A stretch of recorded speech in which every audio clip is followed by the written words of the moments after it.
Okay, let's unpack this.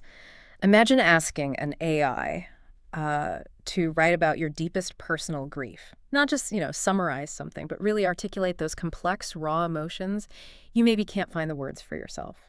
That's exactly where our deep dive begins today. We're exploring what happens when we invite machines, well, right into our creative lives, how that challenges our whole understanding of authorship, authenticity, Hmm. what it means to be human, really, in this rapidly evolving landscape. It is fascinating, isn't it, how quickly these tools move from being just sort of mechanical aids to something that feels, well, profoundly more. Yeah. And this shift, it raises these really fundamental questions about our relationship with technology, sure, but ultimately with ourselves, too, in ways we're, I think, still just starting to grasp. Absolutely. Today we're digging into a review of three really compelling new books. They push the boundaries on this whole conversation. We've got Searches, Selfhood in the Digital Age by Vahini Vara, The Uncanny Muse, Music, Art, and Machines, From Automata to AI by David Hochdu, and The Mind Electric. A Neurologist on the Strangeness and Wonder of Our Brains by Priya Anand. Hmm.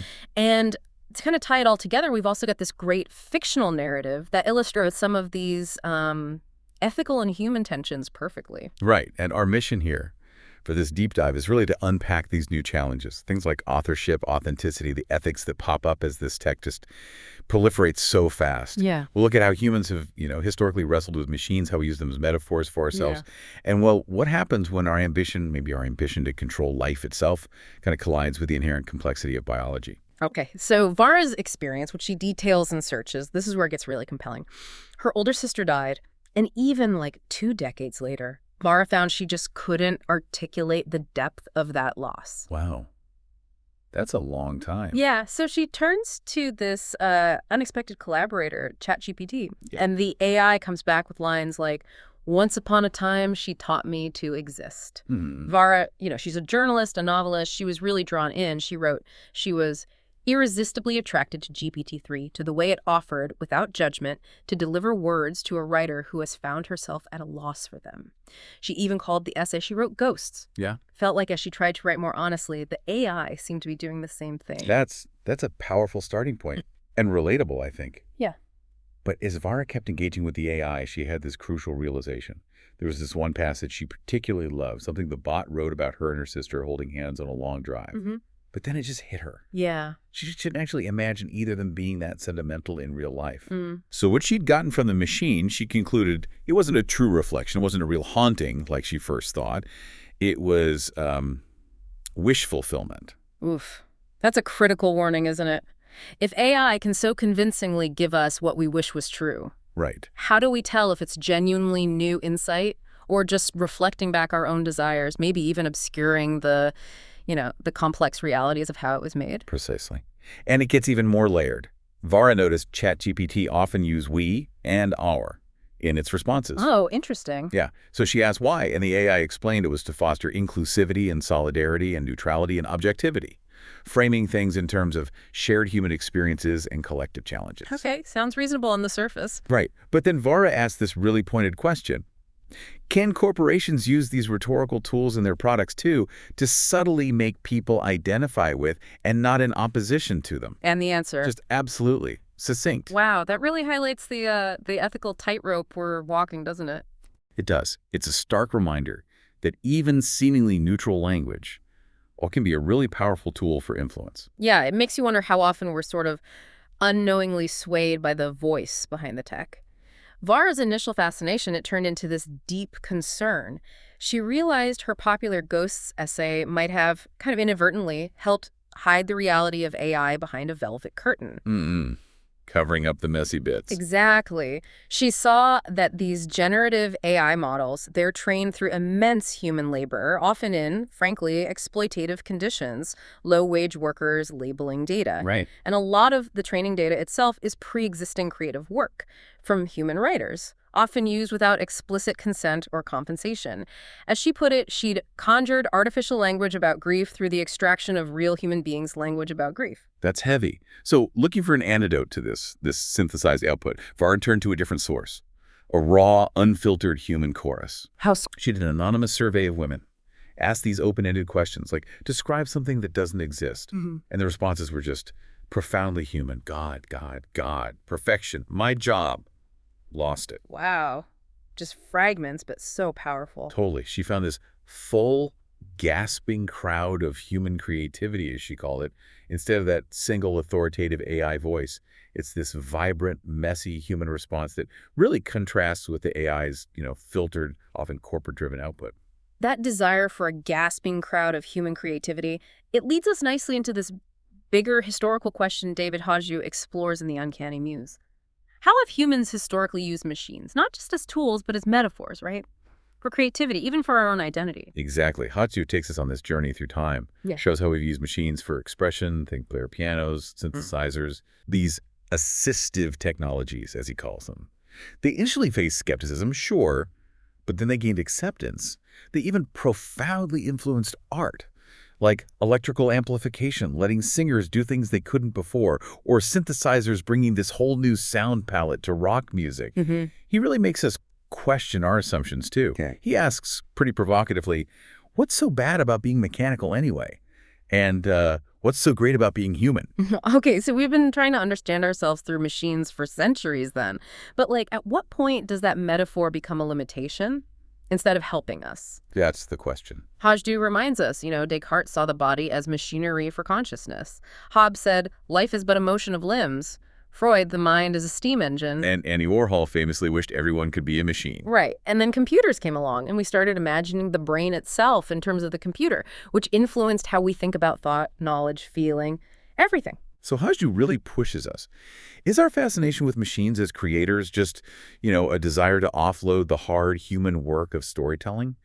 Or are we simply evolving our tools? And discerning the difference is key. That's it. He warns about what gets lost when we oversimplify. What happens, he asks, when we imagine that the complexity of the brain and organ we still don't fully understand can just be replicated in ones and zeros. He points to projects like the Painting Fool, this AI designed to express its own worldview. And he raises this crucial question. Why should we art-making humans be so quick to hand over the paint to the paintbrush? Why should we care how the paintbrush sees the world when we're not even finished telling our own stories yet? That is a deep question. It really makes you pause. But is there a fundamental, maybe irreducible core to human experience that machines just can't touch? Priya Anand, the neurologist, she offers this really compelling answer in her book, The Mind Electric. She basically argues that the unique electricity of consciousness, it belongs entirely to the human brain, no metaphor needed. Yeah, what really stands out in Anand's work is her focus on narrative, storytelling. She believes that narrative is universally spectacularly human. It is as unconscious as breathing, as essential as sleep, as comforting as familiarity. Wow, that's powerful. It is. And she says it has the capacity to bind us, but also to lay bare, but also obscure. Yeah. She explores how patients and doctors, too, tell stories to make sense of neurological conditions. And she reveals these strange phenomena, like functionally blind patients seeing clear images or inventing detailed backstories or hearing ghosts. It sounds genuinely uncanny. It is. Anand cites this study where nearly 3/4 of college students heard a voice no one else could hear. Wait, 3/4? Not just people with schizophrenia or something? No, regular students. Yeah. Listening perhaps to their own internal muses, as Anand puts it. She suggests that writers throughout history, like Virginia Woolf, maybe harnessed these organic exchanges with internal apparitions to create art. Woolf saw herself as a porous vessel afloat on sensation. That's an amazing image, a porous vessel. Isn't it? So Anand's conclusion is basically that the human mind is just, vast, mysterious, and populated, and the narratives people construct to navigate it are just as full of wonder. It underscores this idea that our internal world is this source of boundless creativity, maybe far beyond what any external machine can truly replicate. It really grounds us back in the unique, irreducible complexity of human experience. Sort of asserts any comparison between brains and machines is inevitably going to fall flat. Okay, so this inherent human drive to create narratives, to explain, to define our world, even our own bodies, that's illustrated so vividly in our final deep dive today into this fictional narrative. Here we meet two scientists, Sophie and Martin, at a place called Abyssinian Bio, and their diverging views on aging research, well, they reveal these profound insights into human ambition, how even for a noble goal like extending life, ambition can warp your perception of reality, of the scientific process itself. And this narrative, it really prompts a critical question. When does scientific ambition cross that line into, into delusion? especially when it's tied to such a deeply human desire, like controlling mortality. Right. Sophie's unwavering dedication to the scientific process, it really stands in stark contrast to Martin's um, fervent belief in his own narrative. Sophie's approach to aging research is methodical, patient. She focuses on the genuine complexity of aging. How does she do that? She studies C. elegans, worms, these tiny organisms, that let scientists see aging processes really quickly. And she designs fluorescent markers for mitochondrial dynamics, basically tracking the energy centers in cells. Her goal, finding druggable targets for chronic and age-related diseases, helping people age with dignity. That's her focus. Okay, sounds grounded, but Martin, her husband, takes a very different path almost. So fanatical. Yeah, that's a good word for it. After joining Abyssinian Bio, his whole perspective shifts dramatically around age 35. He becomes consumed with not just slowing aging, but defeating it, obliterating it. That's the word he uses. He calls aging humankind's greatest adversary. Wow, so how does that manifest? He starts taking all sorts of supplements, restricts calories, gets vitamin IVs. He even gets interested in young donor blood transfusions. Whoa, stuff Sophie calls. Fake science and dangerous Yeah? because, there's a lack of solid evidence and potential risks involved. So their philosophies just clash completely. Dramatically. Martin's talking about wanting hundreds, thousands of years of life. Sophie's focused on understanding the biology, and the company's modest goal of maybe extending healthy life by 20 years. Big difference. Huge. He dismisses death as merely an engineering problem to be solved. Just fix it. While Sophie remains humbled by nature's complexity, this complex dance of genes and proteins, she points out how even a simple mutation in those worms can have unexpected effects generations later. Just highlighting how much we don't know, no matter how much we wish we could control it all. And this clash, it culminates in Martin writing something. Yeah, this Immortality Promise Manifesto. He posted on the company's internal lab page. It's written from the perspective of a supposed 6,000-year-old immortal. Claims life is eternal, diseases are rare, resources are plentiful, humanity's colonized 5 planets. You get the picture. Oh boy. Sci-fi territory. How does Sophie react? With profound disillusionment, really. She sees his writing not as science at all, but as a religious text or science fiction story. It reflects a man, she thinks, who's abandoned the fundamental principles of science, become a fanatic.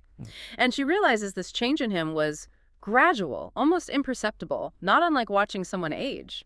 Kind of ironic. Deeply ironic. And the consequence of all this divergence, it's Sophie's very difficult decision to terminate Martin's employment based on months of evidence she'd collected. That must have been incredibly hard. Absolutely. And his parting words, defiant, "I'll prove you wrong," but apparently delivered with a crack in his voice. Okay. It just underscores that tragic human cost when unchecked ambition overrides scientific integrity.